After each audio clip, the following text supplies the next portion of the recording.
Hi, everyone. Thank you for being here with us. Today's episode is an episode about polarity, dominant submissive dynamics, and how we achieve deep intimacy through understanding the concept of how polarity works between men and women. And we solicited questions from our viewers and from our listeners and answered them in this episode. And it very quickly got to be almost 2 hours long. So what you're going to hear today and this week is part 1 of 2. Come back next week for the second part of this episode. And if you want some help with these concepts, we have a free ebook that we've made available that you can link to in the show notes. It'll give you a deeper understanding of the concepts that we're talking about here and help you make more sense of what it is that we're sharing with you. Welcome to the Dom Sub Devotion podcast. Every episode of Dom Sub Devotion is an authentic reflection of our real life in a loving 24/7 DS marriage. If you crave the passion and intensity of a power exchange dynamic inside of a deeply loving and intimate relationship, you've found the right place. You can always find more from us in the show notes and at infinitedevotion.com. Thank you for listening. This episode today is aimed at helping our listeners understand the concept of polarity, spirituality through intimacy, and authenticity, and how all of these things are interwoven, and especially how dominant submissive relationship dynamics inside of a committed, devoted, loving relationship can help you improve your life by becoming a practice ground and a way to face your own pain and your own challenges. So today's episode, we have a whole bunch of questions from our listeners, and these questions are going to be answered using the framework of polarity as we live it to help exhibit how we have come to where we are together. And some of the things we say will likely challenge a lot of what you believe to be true and right or even possible between a man and a woman, about what it means to be a man, about what it means to be a woman. But our relationship, our DS dynamic, are the billboard and the evidence that we have for all of what we share here. Now, a couple of years ago, I wrote a short ebook that outlined polarity in relationships, what polarity really means, how it actually works, what it takes to live in a relationship that exists in true polarity. And I'm pulling that ebook back out of the archives for this episode, and I'm going to give it away to you for free. This will dramatically help with understanding the context from which we answer these questions today, and it'll also help with understanding more of how to integrate real polarity into your relationship. So go down into the show notes. There will be a link right at the top for you to grab this free ebook, and I would encourage you to read it along with listening to this episode and our answers to these questions. And lastly, the unfortunate thing that I've found about polarity is that it's become kind of an overused buzzword in the social media relationship coaching circles. And it's unfortunately used mostly by people who have never experienced anything but sexual polarity, and a sexual polarity that's driven by new relationship energy. Now, new relationship energy and the sexual polarity that exists in it is definitely not nothing. It is definitely an example of polarity and of what polarity is, how it can show up, and how it can work. But it's not the whole story. And that's what we want to exhibit here today in the way that we answer these questions. Because polarity exists on two planes simultaneously in every moment.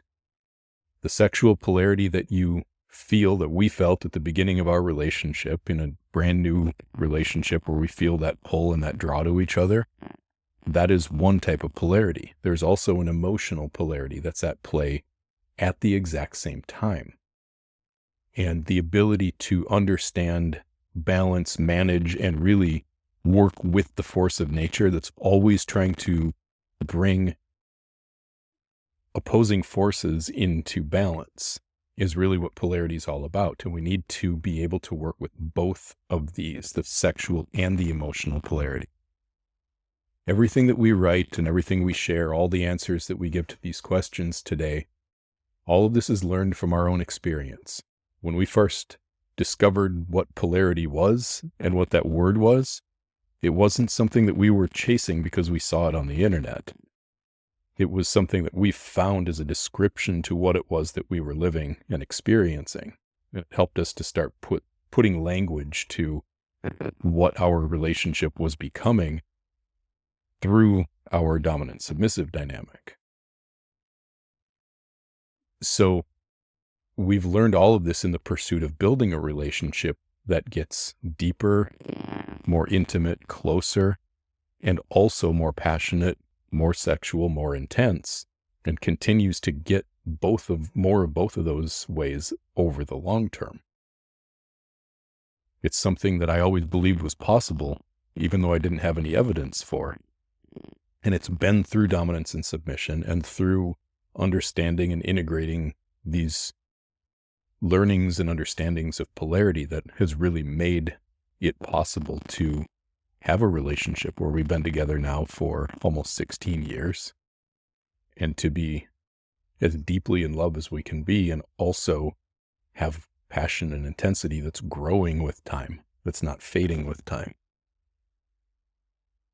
So that's the objective here of answering these questions and of sharing what we do here with you today. This understanding of polarity, we're not trying to repeat what we learned anywhere else. We're sharing with you what we learned and how it actually works to build this kind of a relationship into what it's become together. So click down into the show notes, grab a copy of that Polarity ebook, and enjoy the rest of this episode. Thank you. So I solicited questions for this episode, asking people who wanted to know more about or ask questions about polarity, spirituality, and masculine-feminine energies inside of dominant-submissive dynamics. And we got a list of really great questions. So as we work through these today, we're going to use these questions as a way to illustrate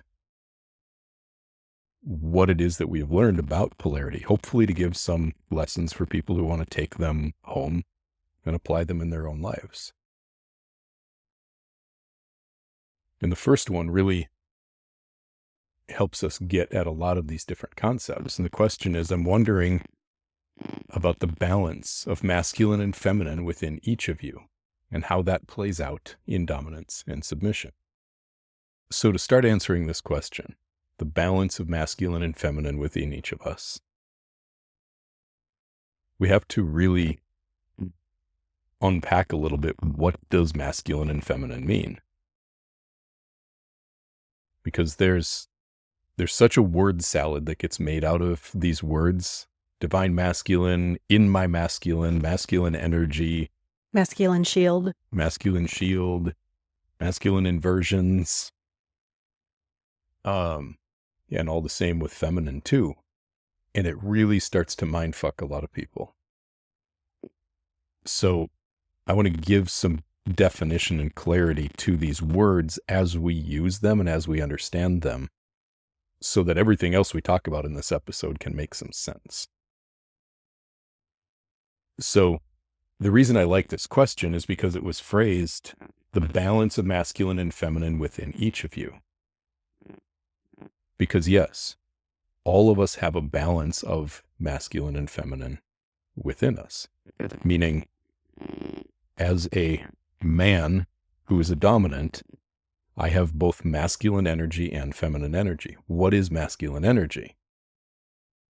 It is the energy that goes out from you. Feminine energy is the energy that comes into you. It's your receptivity.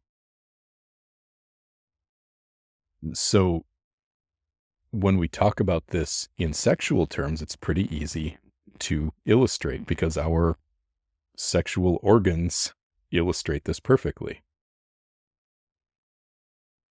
The giver and the receiver. People laugh at me all the time, but I say the stick and the hole, right? We have very clear, obvious embodiment of where a man gives from and where a woman receives from in sex. You're chuckling. I'm not chuckling. I'm just smiling over here. So, yes, as a man, I have feminine energy. As a woman, you have masculine energy.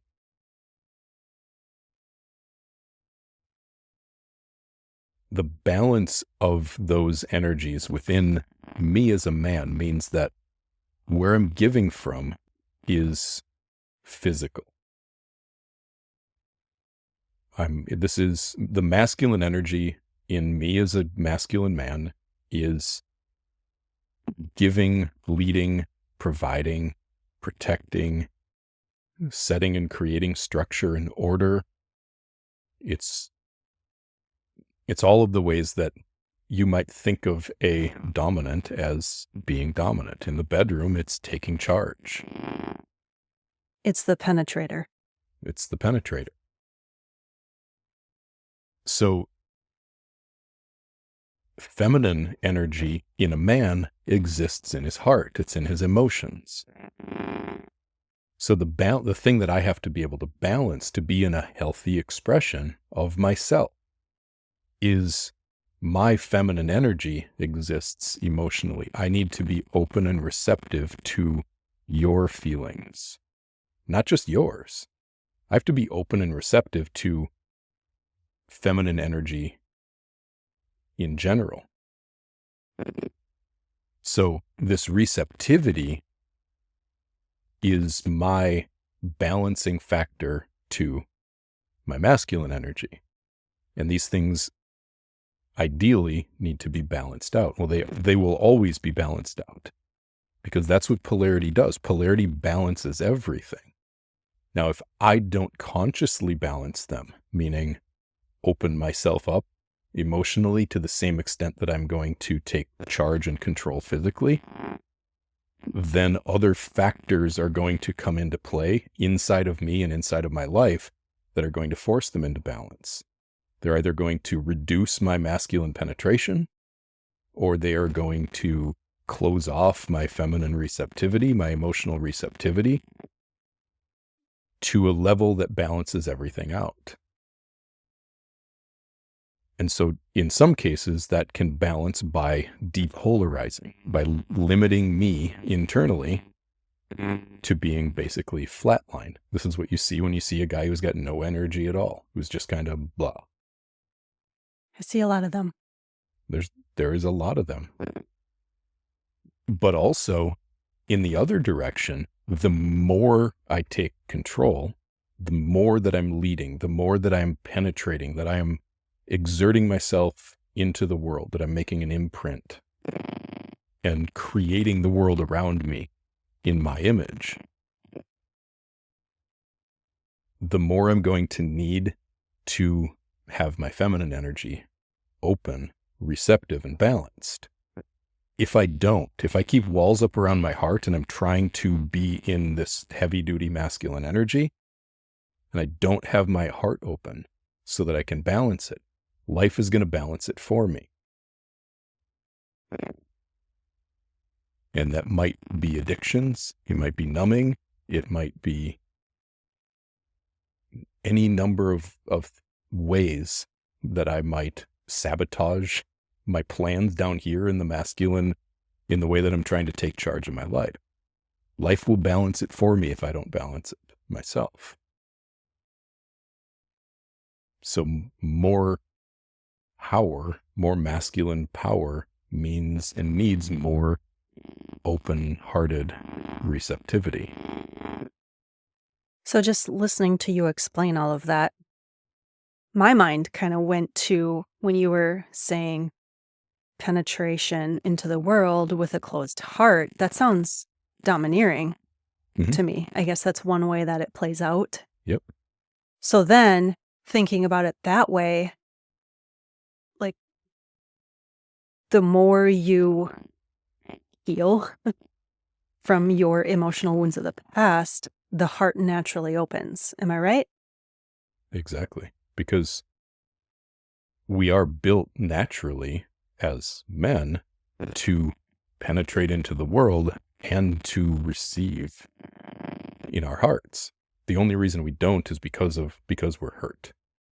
We did an episode a long time ago talking about masculine sensitivity. We are the most easily wounded in our feminine energy, both men and women. And we'll get to the woman side of this in a minute here. But men are emotionally sensitive beings. Look at little boys. Very, very, very sensitive. Men are very sensitive to their women. Like being able to tune into the way that you're feeling. This happened around a fire about a week ago, where I just felt you close off and I could barely even see you, but I just felt like my whole world go cold. I felt myself go dead inside. It was like this, how tuned in I am to you. That is the sensitivity that is easily wounded. And when we heal those wounds, then we are just naturally going to be completely open. So how this plays out in dominance, to the other half of this question, is when I have good balance between, and conscious balance of which I'm in control of my strength and my heart, my receptivity, it allows me to step into your world and lead you, to quote unquote dominate you, which is really take charge in your life so you can let go. And I can also then be informed, and this is the important thing, is the balance to the control that in the ways that I show up as your dominant is how open I am to the feedback of your heart. So being able to have that, my feminine open to you, so that as I step into your world, as I penetrate into your world, I take control, I take charge, I lead you.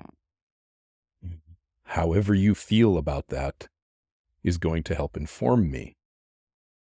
And that's why I need to be open and hearted, so that I can hear and feel and connect to what it is that you're experiencing, so that I'm well informed, so that I'm not just getting tyrannical, that I'm not becoming domineering. And the more control I'm going to take, the more I need to be able to have that sensitivity opened up, so that I'm always checked by you, not by you telling me if I'm doing a good job or a bad job, but by being able to tune into everything you're feeling.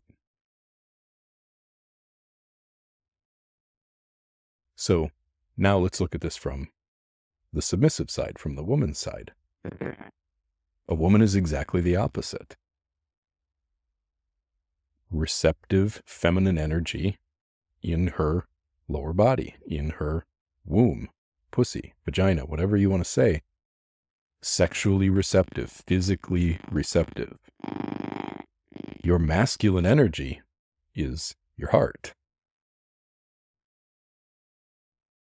So the way that you penetrate me is by speaking up and by sharing. I talked a little bit ago about the way that you feel, about how I show up.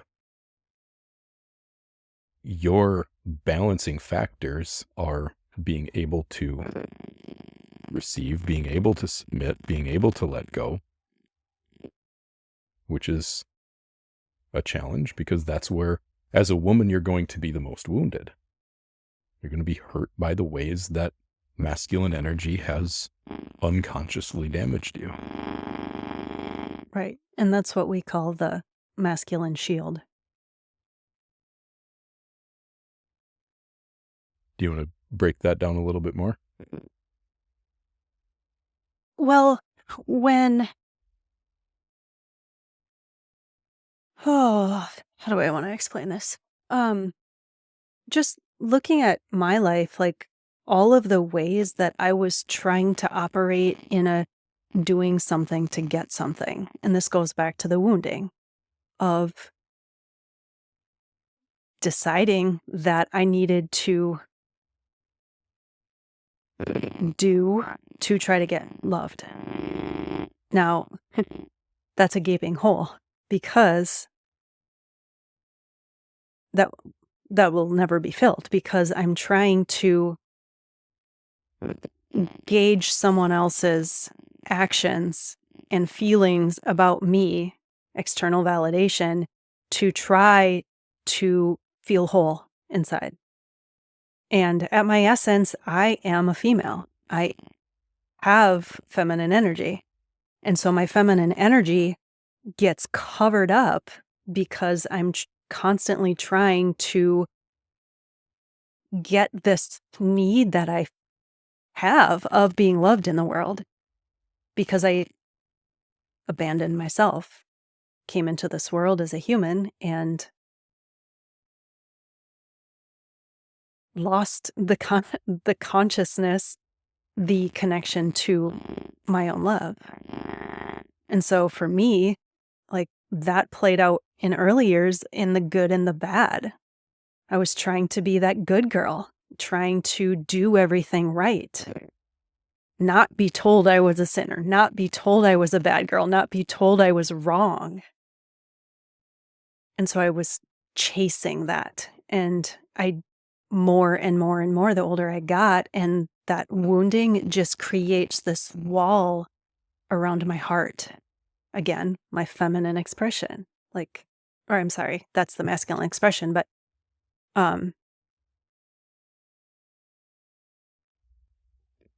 yeah, like the whole feminine receptivity and masculine expression, heart and womb, just gets severed, the connection there. Yeah. And that's the masculine shield, really, is when you don't feel safe to receive from the masculine, from my masculine energy, from the masculine energy from men, then you make it for yourself. You create it for yourself. You do it for yourself. It's kind of the take your ball and go home.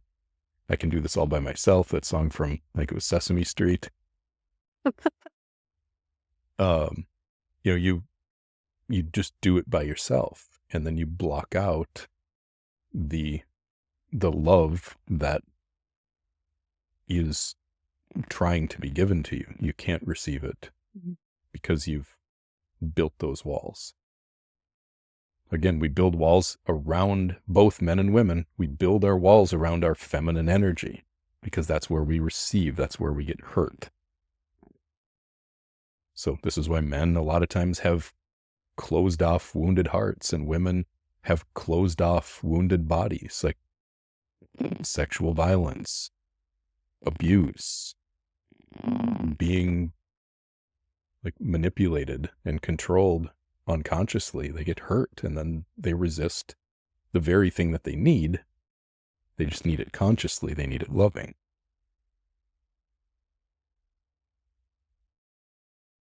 So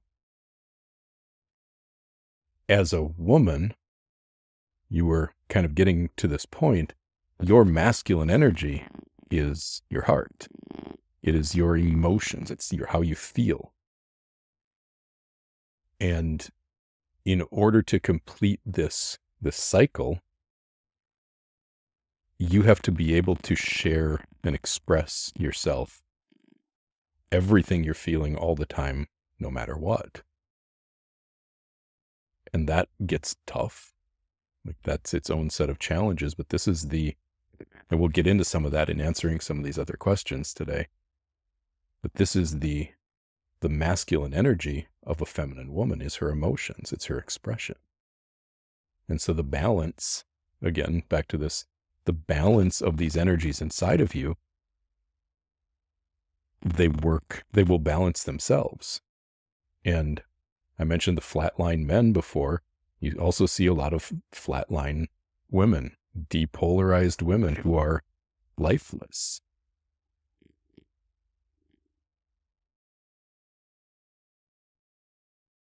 You look like you want to say something.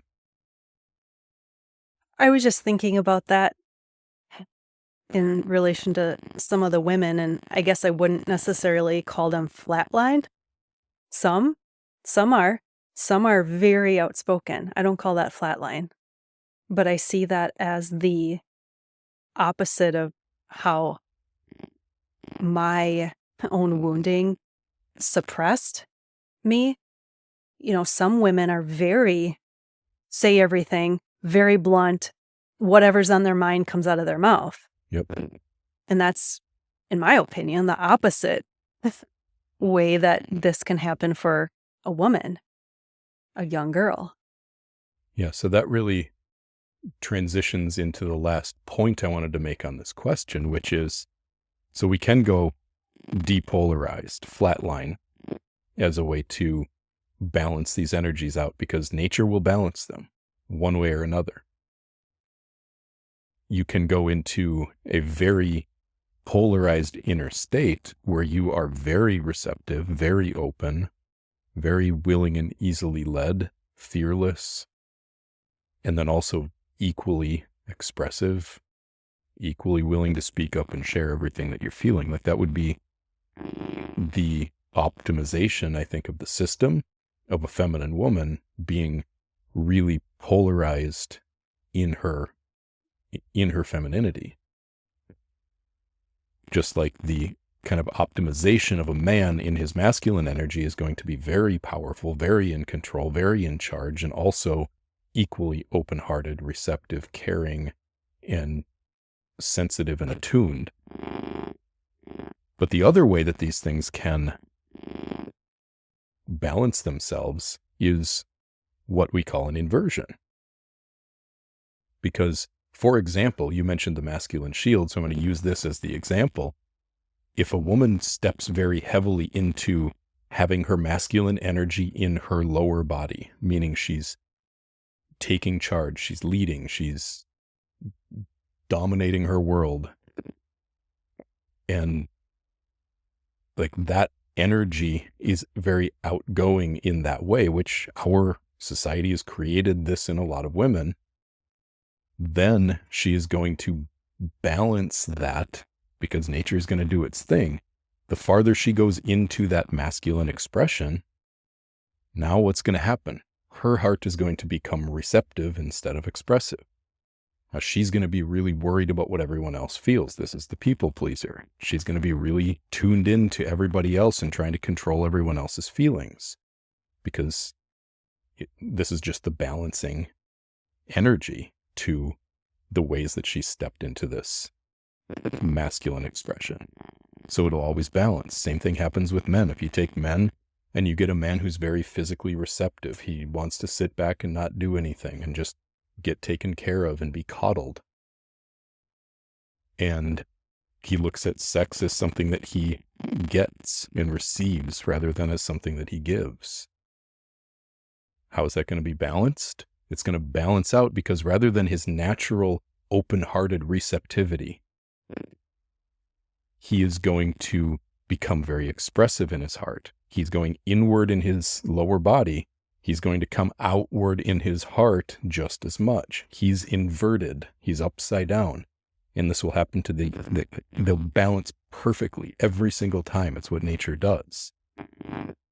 So the more receptive a man is, the more out of his masculine expression that he is, in the ways that he's built to lead, take charge, take control, dominate his life.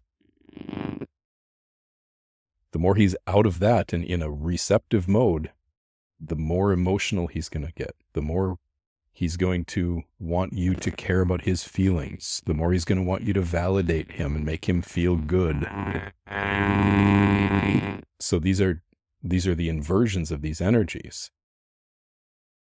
And nobody feels good when they're in an inversion. A woman who's inverted, who's in this masculine expression, is usually going to feel, well, how did you feel when you used to be there? I lived in my own version of the masculine inversion.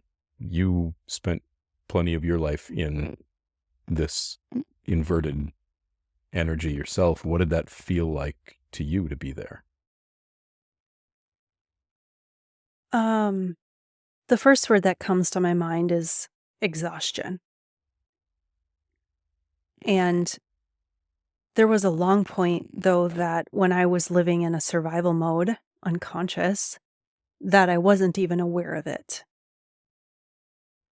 And, in my experience, I can't know how well, I only know my experience, which includes the ways that I was hurt in the past. And so I was very aware of my surroundings and what was going on. I was paying attention to everybody else. I was paying attention to your feelings and trying to make you feel better. That was like my instant reaction when something would happen. I would essentially try to fix how you felt. It was the people pleasing, the hypervigilance, and all of that came from a complete disconnection to myself. And for me as a man, when I was living in the inversion of that, because, oh, by the way, I mentioned how these things balance themselves out perfectly inside of ourselves. They also balance out perfectly in between us. So when you were in that place, I was in my own upside down inverted energy, which meant I was very needy. I wasn't motivated. I couldn't, for example, get myself to go to the gym. I couldn't keep myself on any sort of a structure. I couldn't follow through on anything. And I was constantly just looking for validation. Was constantly looking for approval. So, and I never felt powerful. I never felt strong. I never felt like I was in control of my life. I felt like I was the tail. I was being wagged. And I was just being led around by my balls. I'm glad you brought up the gym thing, because the self-discipline for me was also from that state. And I was so disciplined. When I decided I was going to do something, I did it. And I went to the gym and I got up at 5 a.m. And like, when I would see you like struggling after a month of going to the gym, you just were in this bad state. I don't know what else to call it. I'd be like, what the fuck is wrong? Like, you just do it. If you decide you're going to do something, you just do it. And there was no question for me. And wow, as I've unwound that in me, that one has taken a very, very long time. And now I'm at the point where when I've let go of so much that like, I just can't even operate that way anymore. I just can't. And back to what I kind of shared before, asking the question of, does this just naturally happen in the dominant when he opens his heart or heals his wounding? That's been my experience of when I've let go, I just am more in my feminine. Mm-hmm. It's your natural state. Mm-hmm. So I want to move on to some more questions. We'll get at some more of how all of this works, but we spent a lot of time on that question for a reason, because whoever asked it, thank you. It was a really good one to help us illustrate those points and kind of the basics. And again, go pick up this Polarity ebook in the show notes. It's free. I want you to read it. It'll help put even more context to what it is that we're sharing here. So the next question is, how do DS dynamics compare with and differ from divine masculine and divine feminine roles? The first thing I would say to that is they don't. And if they do, there's some misunderstanding or misconception to what divine masculine and divine feminine really means. So some things that I use the same words to describe: divine feminine, feminine expression, submission, woman. Some words that I use interchangeably: divine masculine, masculine expression, dominant man.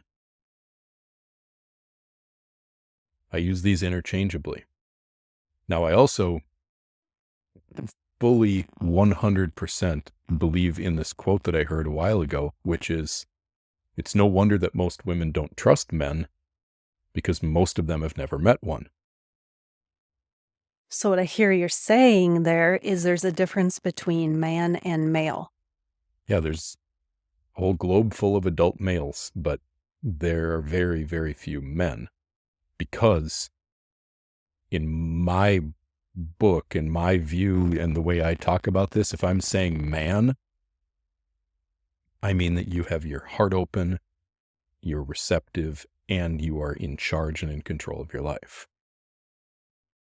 And woman means that you are able to follow, you're able to let go, to be led, and you have a big, gigantic expression, even when that scares the shit out of you.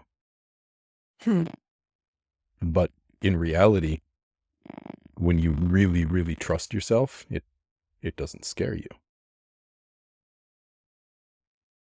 Yeah, it's living true to yourself without fear.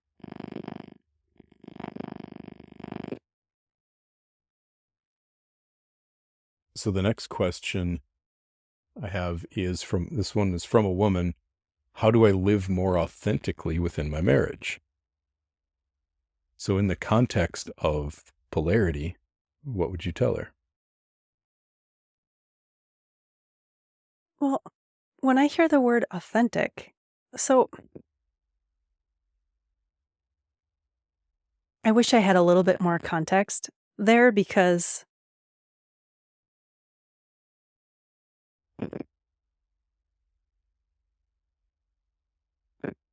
I don't know what her world is like, but I'm making an assumption here that she's equating her authenticity to submission to feminine, because part of me wants to say, but I know we're talking about this feminine and masculine thing, but part of me always says, like, if you are getting caught up in the labels of how to do this, just drop it all. So when I think authentic to you, that means tuning into your body and letting it lead you.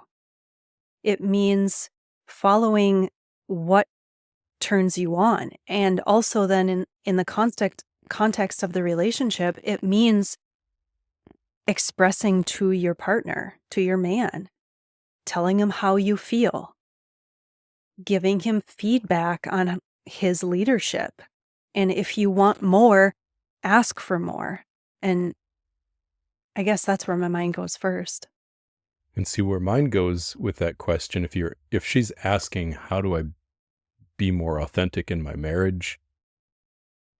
I'm considering that she's having a hard time feeling like she can be authentic in her marriage. Okay. And so I'm answering it from that context, which means, again, if a feminine expression means that you are physically receptive and you are emotionally expressive. Feminine energy, physical, sexual, masculine energy, to balance that is your emotional expression. If you want to be authentic, speak up. This is where most women have most of the challenge in being in an authentic expression, is speaking up, because they're terrified that if they say what they feel, that they're going to scare the man away. And they've earned that. They've programmed themselves to believe that. It's been well earned, because most men have those walls around their hearts, and they do get scared. Like when we have, as a man, a wall around our heart, and a woman who's speaking up and bringing a big expression, it's going to feel like she's threatening us, like she's trying to control me, like she's trying to tell me what to do, she's disapproving of me. But we can't have both of us going outward in our hearts. This is why if I'm in a feminine place and I'm pouring my emotions out on you, and you start pouring your emotions out on me, now neither of us are going to feel heard, and we're going to be in emotional conflict, because we have energy coming at each other. But If you are a woman who wants to be authentic, you have to be in your expression. You have to be expressing yourself. There's no other way. So you have to keep speaking up even when there's conflict. You have to let your expression get bigger than the conflict. And that is going to break something. It has to. The only way that these things change is by something breaking. So if you want to be more authentic, share more of how you really feel. How you really feel.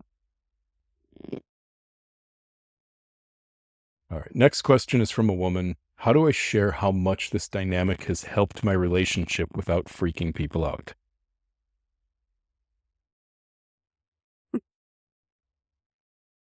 Well, why are you responsible for their freakout?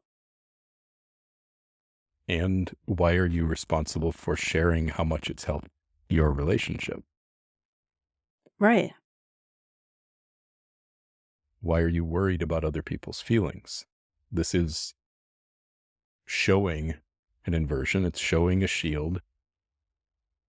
One of the things that I've learned a lot through witnessing you and watching you as I've worked to help us unwind these programs is we would come to some understanding, some realization, and you would immediately jump to what?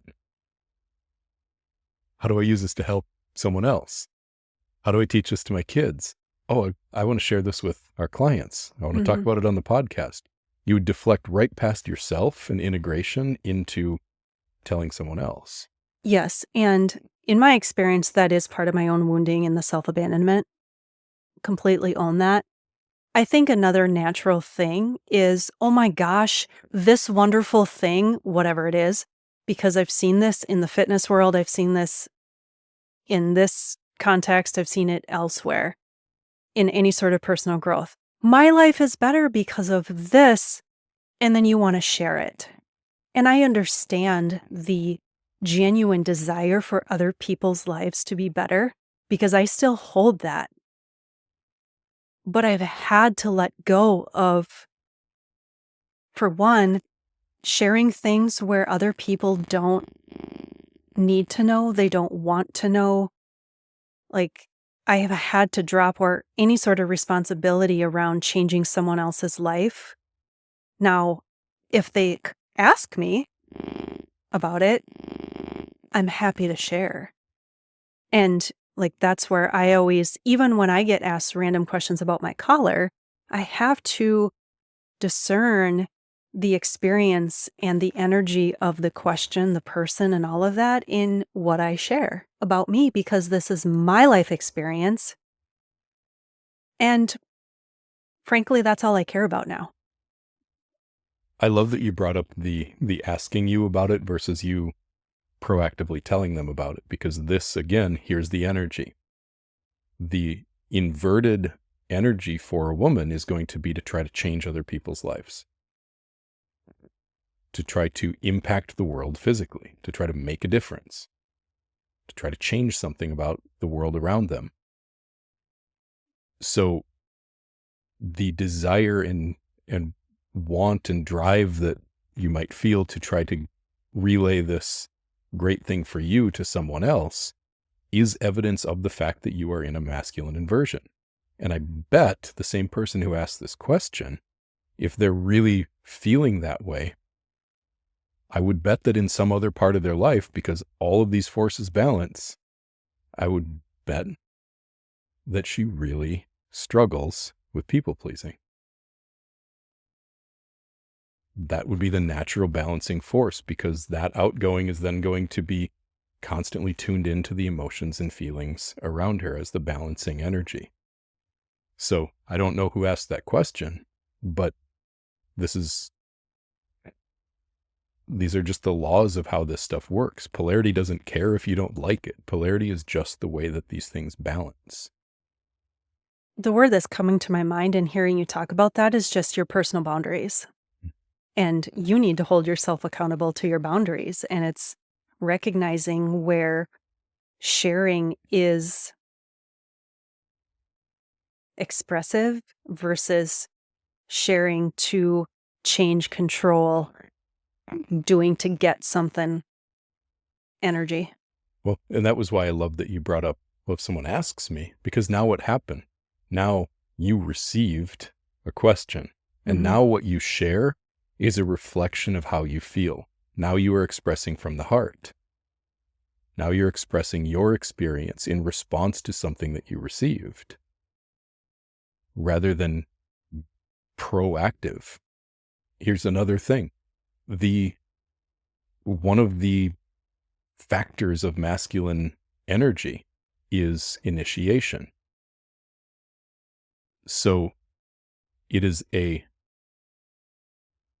again, I use man and masculine interchangeably here. So this is a part of being a man, to take initiative to change the world, to impact the world. Like that, the initiative to change what's happening in the physical world is a part of a man being in a masculine expression. Part of a woman being in a feminine expression, your inner masculine, like we talked about before, is that big expression of how you feel in the moment. That's why we say feminine expression is a moment to moment. It's a present moment expression. It's not going out into the future. It's reactive to the right now. So when you're asked a question and you respond to it, you're in a completely different energy. So if you want to show how this has changed your life, live it. That's how you do that as a woman. Absolutely. So another one that'll help us get at this, and I know this is something a lot of women struggle with and have brought to us over the years, is how do I balance being submissive while also being in charge of the house and kids and chores? Well, here's another thing that I have realized in working with a lot of different women, is that there sometimes is this sense that, well, if I'm submissive or if I'm feminine, I have to stop doing. Where the difference is, where's your doing, where's the work, where's the taking care of the kids coming from inside of you? And for me, I don't even like saying this, but this is my context. Like, a lot of it came from my own wounding, my masculine energy output. You had to get it right. You had to do it right, make everything right. Absolutely. And that was like the standard I didn't know I was constantly holding myself to. And while I loved my kids, don't get me wrong, I can just look back and see what it truly was. And I have to come to my own acceptance on all of that. But being submissive doesn't mean you don't take care of your children and you don't clean the floor and you don't cook. Like, now for me, when I, for one, operate from a full heart and like my own desires, it's a much different experience of cooking, of cleaning, when I'm operating from a place of fullness, which for me has come from releasing the ways that releasing the pain from my past and how that was making me show up in an inauthentic way. The other thing I will add to that is what you do, again, is your masculine energy, period. The energy that comes out of you is your masculine energy. So if you want to be feeling submissive, if you want to be feeling feminine, feeling full, and giving from a place of fullness rather than being exhausted, like you said before, then the giving has to come from a desire to give. It has to be an expression of how you feel.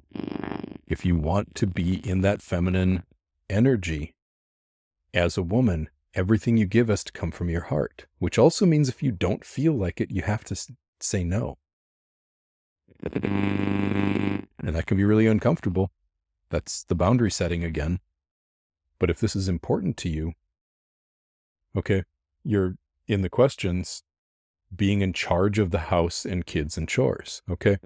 Well, you have a house, you have kids, you have chores. Can you find a way to lean into what you've received, to have this home, to have these children that have been given to you to take care of? Can you lean into what these chores are really in service of and connect to some sort of energy of gratitude so that you can do these things from your heart rather than rattling them off like a checklist of shit you have to get done? One of them is going to feel exhausting and one of them is going to fill your heart up. Well, this is also, in my experience, another example of my whole experience of life, including, let's call them chores. It's changed by me deepening into my own authenticity. I haven't tried or worked on changing my relationship to cleaning. Whereas before, it was an obligation. That's how I saw it. I didn't like it. I had this standard of how often it had to be done because of what I saw my mom do. I never lived up to that. And there was just this whole computer program running attached to cleaning and laundry and taking care of my house. Even though it was your house too, everything was my responsibility. And one thing that you saw early on in our relationship was you took all of that as your responsibility. Now you would still delegate to me, but over time, I'm still doing the same chore, but the whole experience, it doesn't feel draining anymore. I feel like I'm, for one, giving to you, taking care of your house too, which makes me feel good. It's where this whole acts of service submissive comes in. Mm-hmm. You got to look at where these acts are coming from inside of you, not where they're coming from in an order or a command to do them, but where is it coming from inside of you? And then if you find yourself in a position of being drained, take some time and sit with that and let that feeling speak to you on what stands in your way of having the experience of these things that you want. And one other thing is we all have to live in our own reality. So if you're a woman and you have children and you are taking care of the house, again, take some space with yourself and tune into how you can operate from a place of fullness, from a place of giving and service out of love, never out of self-abandonment or people-pleasing. Or obligation.